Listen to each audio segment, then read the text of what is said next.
Baik, saudara, COVID-19 hampir melumpuhkan aktiviti ekonomi di seluruh dunia dan Malaysia tidak terkecuali menerima tempias. Namun pelancaran program imunisasi COVID-19 kebangsaan disifatkan sebagai harapan baharu bagi memulihkan semula ekonomi negara.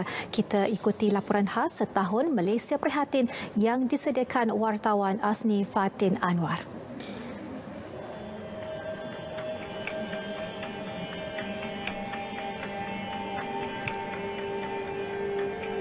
Tahun lalu, pertumbuhan ekonomi Malaysia menguncup 5.6%.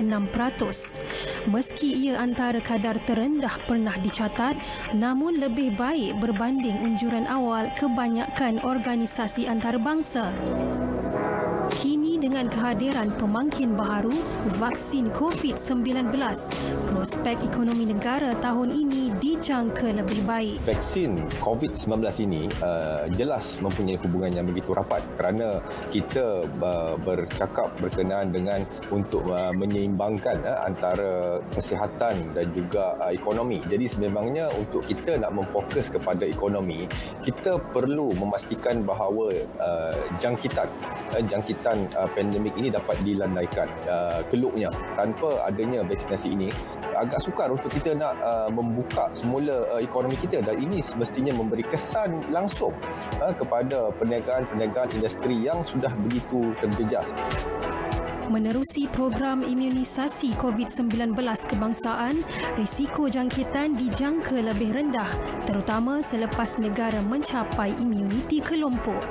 Ini membolehkan aktiviti ekonomi dijalankan dalam suasana lebih meyakinkan, sekaligus meningkatkan semula sentimen pengguna dan perniagaan.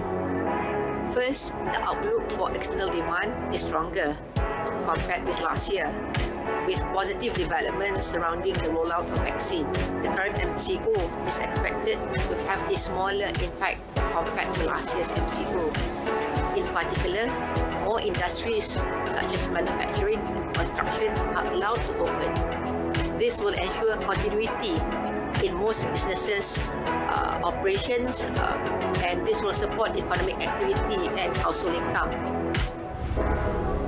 Bank Dunia menjangkakan negara mampu mencatat pertumbuhan ekonomi antara 5.6 dan 6.7% tahun ini, disokong pemulihan permintaan dan pelaksanaan program vaksin global.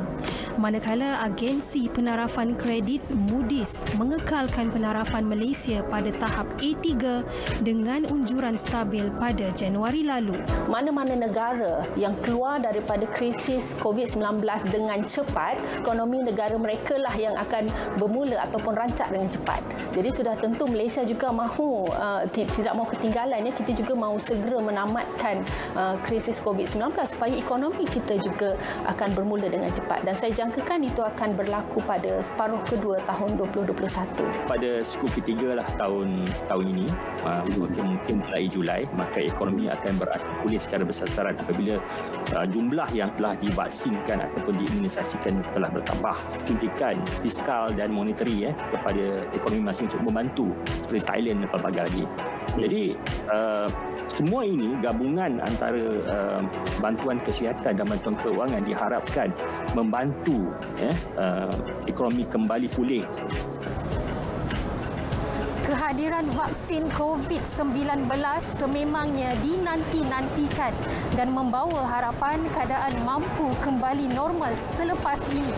Namun ia bukan satu-satunya kunci untuk keluar daripada krisis kesihatan maupun ekonomi.